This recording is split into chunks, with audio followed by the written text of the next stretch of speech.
Good afternoon, everybody. In the previous chapter, we have discussed the behavior of the consumers. In this chapter, as well as in the next, we shall examine the behavior of the producer. Chapter 3, Production and Cost. First, we understood meaning of production. It is generally defined as the transformation of input into output. So it is called meaning of production. ಅಂದ್ರೆ ಉತ್ಪಾದನೆ ಮತ್ತು ವೆಚ್ಚ. ಅಧ್ಯಾಯ 3. ಮೊದಲು ಉತ್ಪಾದನೆ ಅರ್ಥವನ್ನ ತಿಳ್ಕೊಳ್ಳೋಣ. ಉತ್ಪಾದನೆ ಅಂತಂದ್ರೆ ಸಾಮಾನ್ಯವಾಗಿ the transformation of input in output, ಅಂದ್ರೆ ಆದಾನಗಳನ್ನ ಉತ್ಪಾದನೆಯಾಗಿ ಪರಿವರ್ತನೆ ಮಾಡುವಂಥದ್ದನ್ನೇ ಉತ್ಪಾದನೆ ಅಂತ ಹೇಳ್ಬಿಟ್ಟು ನಾವು ಕರಿತೀವಿ. In other words, it refers to production of goods and services. ಇನ್ನೊಂದು ರೀತಿಯಲ್ಲಿ ಹೇಳೋದಾದ್ರೆ ಸರಕು ಮತ್ತೆ ಸೇವೆಗಳ ಉತ್ಪಾದನೆ ಕೂಡ ಆಗಿರತ್ತೆ. ಉತ್ಪಾದನೆ ಅನ್ನುವಂಥದ್ದು ಸರಕು ಮತ್ತೆ ಸೇವೆಗಳ ಉತ್ಪಾದನೆ ಕೂಡ ಆಗಿರತ್ತೆ. It is the meaning of production. Understood? In example, raw jute, labour, capital. So these are inputs. Inputs ಅಂದ್ರೆ ಆದಾನಗಳು ಅಂತ ಹೇಳ್ಬಿಟ್ಟು ಕರಿತೀವಿ. ರಾಜೋಟು, ಲೇಬರು ಮತ್ತೆ ಕ್ಯಾಪಿಟಲ್, ಇವುಗಳನ್ನ ಇನ್ಪುಟ್ಸ್ ಅಂತ ಹೇಳ್ತೀವಿ. It's in a result the production of jute. ಅಂದ್ರೆ ನಾವು ಈ ಒಂದು ರಾಜೋಟು, ಲೇಬರು, ಕ್ಯಾಪಿಟಲ್ ಇವುಗಳನ್ನ ನಾವು ಬಳಕೆ ಮಾಡಿಕೊಂಡು ಇಷ್ಟಿನೇ ಜೂಟ್ ಬ್ಯಾಗ್ ಅನ್ನ ನಾವೇನ್ ಮಾಡ್ತೀವಿ, ಉತ್ಪಾದನೆನ ಮಾಡ್ತೀವಿ. ಅದಕ್ಕೋಸ್ಕರ ಈ ಒಂದು ಜೂಟ್ ಬ್ಯಾಗ್ ಅನ್ನೋಂಥದ್ದು ಔಟ್ಪುಟ್ ಅಂತ ಹೇಳ್ಬಿಟ್ಟು ನಾವು ಹೇಳ್ತೀವಿ. Understood? So inputs in raw jute, labour, capital. It's in a result the production of the jute bag. Here jute bag is a output. Understood? Input and output. ಆದಾನಗಳು ಮತ್ತೆ ಉತ್ಪಾದನೆ ಅನ್ನುವಂಥದ್ದು. So similarly input such as a land, labour, seeds, irrigation ಮತ್ತೆ insecticides, fertilisers, machines and equipments. So these are also it's called in a inputs. ಇವುಗಳನ್ನು ಕೂಡ ನಾವು inputs ಅಂತ ಕರಿಬಹುದು. ಇದರ result in the production of paddy, sugar. ಇವುಗಳನ್ನ ನಾವು ಆದಾನಗಳಾಗಿ ಬಳಕೆ ಮಾಡಿಕೊಂಡು ನಾವು ಪ್ಯಾಡಿಯನ್ನ ಉತ್ಪಾದನೆ ಮಾಡಬಹುದು. ಮತ್ತೆ ಶುಗರ್, ಭತ್ತ, ಸಕ್ಕರೆ ಇವೆಲ್ಲವನ್ನು ಕೂಡ ಉತ್ಪಾದನೆ ಮಾಡೋದಕ್ಕೆ ಈ ಆದಾನಗಳನ್ನ ನಾವು ಬಳಕೆನ ಮಾಡ್ಕೊಳ್ತೀವಿ. Understood? So next, it's in a service of teachers, doctors and lawyers etc. are some of the examples for production in services. ಅಂದ್ರೆ ಸರಕು ಮತ್ತೆ ಸೇವೆಗಳನ್ನು ಕೂಡ ಉತ್ಪಾದನೆ ಅಂತ ಕರಿತೀವಲ್ವಾ, ಅದಕ್ಕೆ ಟೀಚರ್ಸು ಮತ್ತೆ ಡಾಕ್ಟರ್ಸು, ಲಾಯರ್ಸು ಇವರು ಕೊಡುವಂತ ಒಂದು ಸೇವೆಗಳನ್ನ ನಾವು ಪ್ರೊಡಕ್ಷನ್ ಇನ್ ಸರ್ವಿಸಸ್ ಅಂತ ಹೇಳ್ಬಿಟ್ಟು ಹೇಳ್ತೀವಿ. ಉತ್ಪಾದನಾ ಸೇವೆಗಳು ಅಂತ ಕೂಡ ಕರಿತೀವಿ. Understood? It is the meaning of production. Next will go production function. So production function ಅಂದ್ರೆ ಉತ್ಪಾದನಾ ಬಿಂಬಕ ಅಂತ ಹೇಳ್ಬಿಟ್ಟು ಹೇಳ್ತೀವಿ.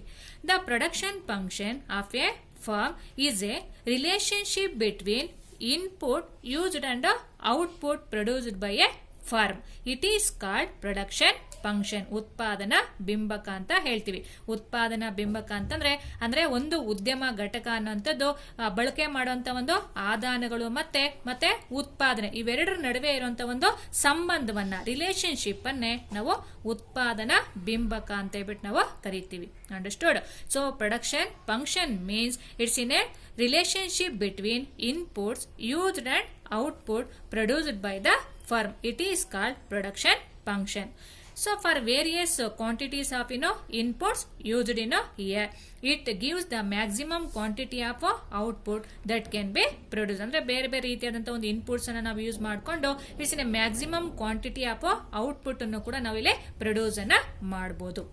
ಸೊ ಇನ್ನು assume that A farmer, in example assume that a farmer uses only 2 inputs. Here farmer uses only 2 inputs to produce wheat ಅನ್ನ produce ಮಾಡೋದಕ್ಕೆ 2 ಆದಾನಗಳನ್ನ ರೈತ ಬಳಕೆ ಮಾಡ್ತಾನೆ ಅಂತ ಅಂದ್ಕೊಳ್ಳೋಣ ನಾವು. So here land and labour, land ಮತ್ತೆ ಲೇಬರ್ 2 ಇನ್ಪುಟ್ಸ್ ಅನ್ನ ಬಳಕೆ ಮಾಡ್ತಾನೆ. A production function tells us the maximum amount of wheat he can produce for a given amount of land land that he use ಅಂದ್ರೆ ಕೊಟ್ಟಿರುವಂತ ಒಂದು ಭೂಮಿಯನ್ನ land ಅನ್ನ ಬಳಕೆ ಮಾಡಿಕೊಂಡು ಅವನೇನ್ ಮಾಡ್ತಾನೆ ಈ ಒಂದು ವೀಟ್ ಅನ್ನ ಅವನು ಪ್ರೊಡ್ಯೂಸ್ ಮಾಡಬೇಕಾಗತ್ತೆ. And A given number of hours of A labour ಅನ್ನ ಅಂದ್ರೆ ಅವನು ದುಡಿಯುವಂತ ಒಂದು ಅವಧಿಗಳಿಗೆ ಅನುಗುಣವಾಗಿ ಬಳಕೆನ ಮಾಡಿಕೊಂಡು ಅವನೇನ್ ಮಾಡ್ತಾನೆ ಗೋಧಿಯನ್ನ ಉತ್ಪಾದನೆ ಮಾಡಬೇಕಾಗತ್ತೆ. Suppose that he uses 2 hours of labour. ಎಷ್ಟು ಅವರ್ಸ್ ಅನ್ನು ಯೂಸ್ ಮಾಡ್ತಾನೆ ಅವನು 2 hours ಆಫ್ ಲೇಬರ್ ಅನ್ನ ಪ್ರತಿದಿನ ಯೂಸ್ ಮಾಡ್ತಾನೆ. And 1 hectare of land 1 hectare land ಅನ್ನ use ಮಾಡ್ಕೊಳ್ತಾನೆ.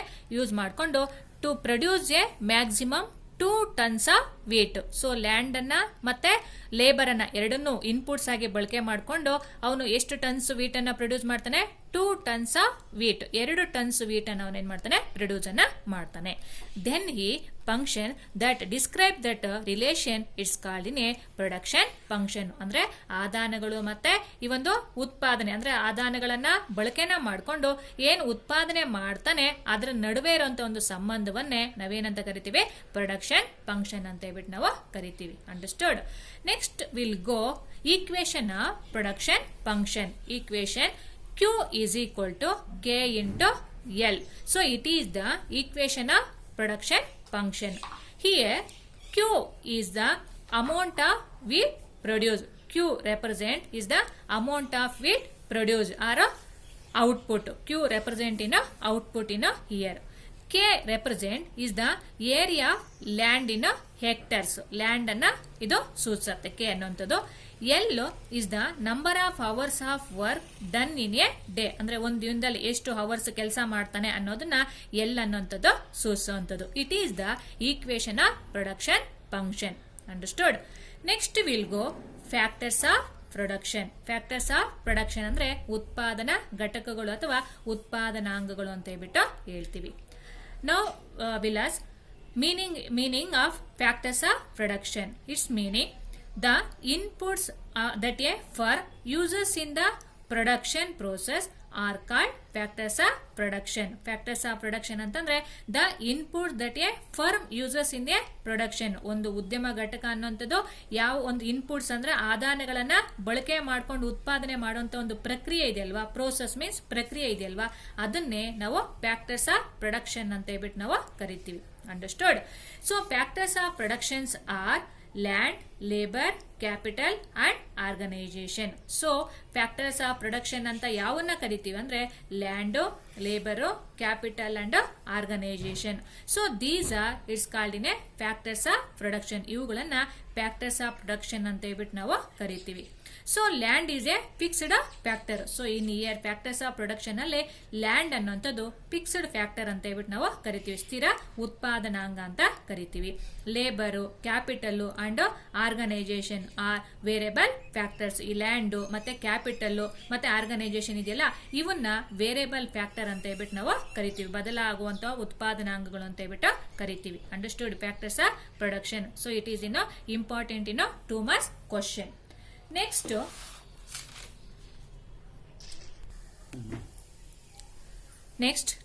we'll go into numerical example of production function. Numerical example of production function.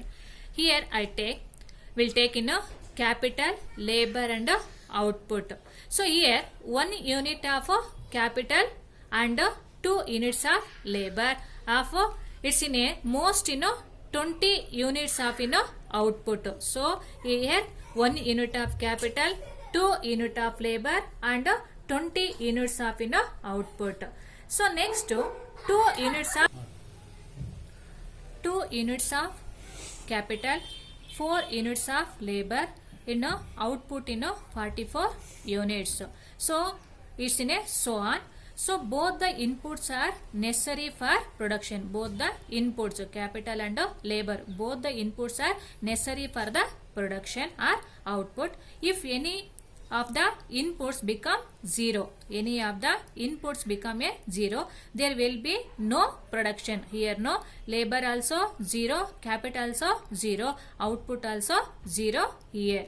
So there will be no production with both inputs, capital and labor, both inputs positively, output will be positive. capital and labor positively. So output also positively will be as we increase in amount of input, output input also increase in the amount of the output also increase in a year. So it is the example, numerical example of production function. Understood?